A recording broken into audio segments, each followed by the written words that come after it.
You all will probably agree that our attitude in life towards a situation evokes both negative and positive responses. And today, when all of us live in stressful atmosphere, it is certainly a positive attitude that can make the world a better place to live in. So let's comprehend Dust of Snow, which is one of Robert Frost's most loved poems. And this poem is from First Flood book of Standard 10 CBSE. Hello dear students, this is Sushma Singh and you are watching Booster Classes. Watch the video till the end and get the in-depth explanation of this poem which is loaded with meaning.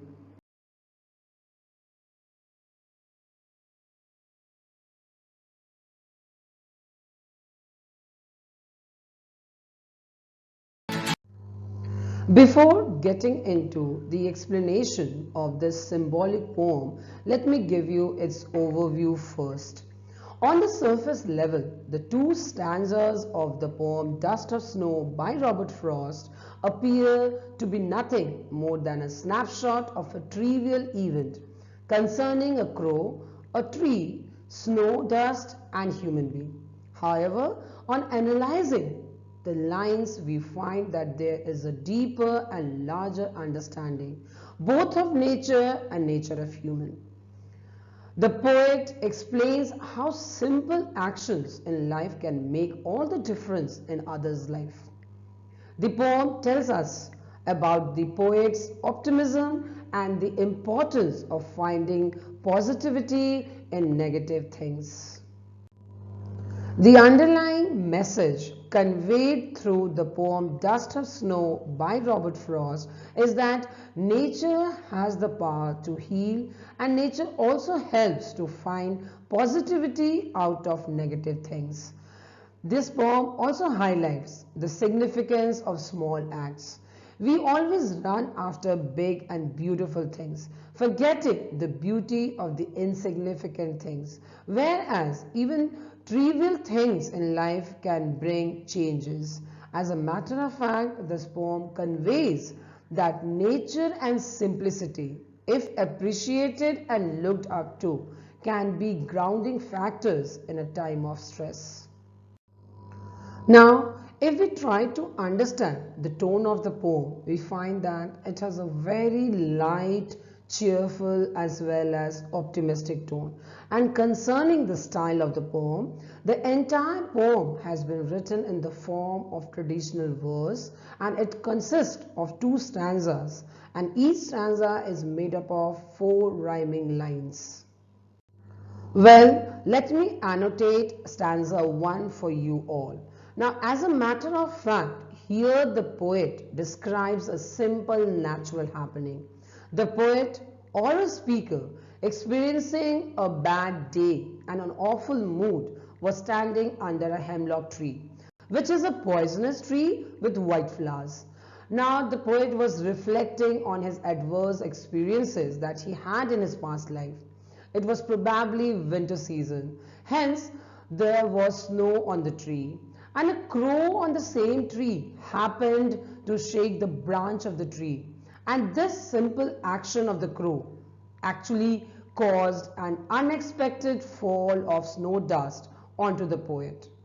Now, if we look at the symbolic meaning of these lines, we find that all the 3 elements of nature here, be it a crow, a tree, and snow dust, signify that the poet was not in a good mood.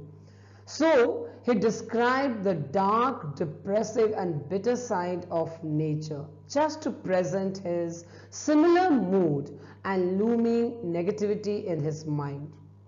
By a crow, the poet means to convey his depressive and sorrowful mood. The crow is traditionally given a name as a harbinger of doom and fear. The dust of snow symbolizes the state of inactivity of the speaker or the poet, you say, and the hemlock tree here is a symbol of the unpleasant and sorrowful period of life. The second stanza is the more intimate part of this poem, as the poet begins to confirm a change of mood. For unknown reason, the poet had a terrible day. However, this comical incident of falling of the dust of snow onto the poet lifted his spirit at once. Now, change of mood here is the symbol of transformation of negativity into positivity. The poet starts feeling calm, soothed, and refreshed. Snow dust falling on him somehow allowed him to see life from a different angle and encouraged him to shake off the burden of trivial things in life. He had actually taken a lesson from the crow. The crow very easily shakes off the snow dust, thus teaching us to shake off the gloominess of life. The poet was happy to realize that the rest of the day was saved from being wasted in repenting and being lost in sorrow. This deep impact on the poet made him realize that he should utilize the rest of the day in some useful activity. His spirit was revived and he got ready to utilize the rest of the day constructively. The poet had actually ruled his day by staying inactive as he was overpowered by the depression and hopelessness over trivial things. Thus, there was a profound shift of mood from hopelessness and boredom to hopeful and blissful. This reflects nothing but the fact that the nature has the power to heal and rejuvenate. Here you will get the symbolic meaning of stanza 2. By using the imagery of hemlock tree and crow, the poet tries to emphasize that it is not always the most beautiful or exotic things in nature which can be soothing. Sometimes seemingly insignificant natural events do bring about profound change. Being outdoors in nature with all its unpredictability can benefit anyone, anywhere, at any time. There is enough in life to cheer us up, like light shower of dust of snow, no matter how ordinary or unimportant an incident may be. It is the reaction or the response that matters.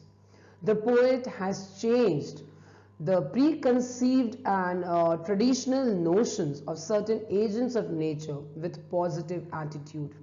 It is ironic that a creature usually equated with negative aspects of life becomes the bringer of positive change in the poet. The crow, traditionally given a bad name as a harbinger of doom and fear, becomes a catalyst of positive change here. He wants to convey the importance of living in the present and not to take things at face value.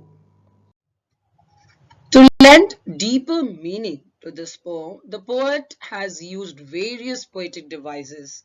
He has adorned his poem with liberal use of imageries and symbols. Apart from these, you can see that the poet has effectively used alliteration, assonance, enjambment, inversion, and synecdoche.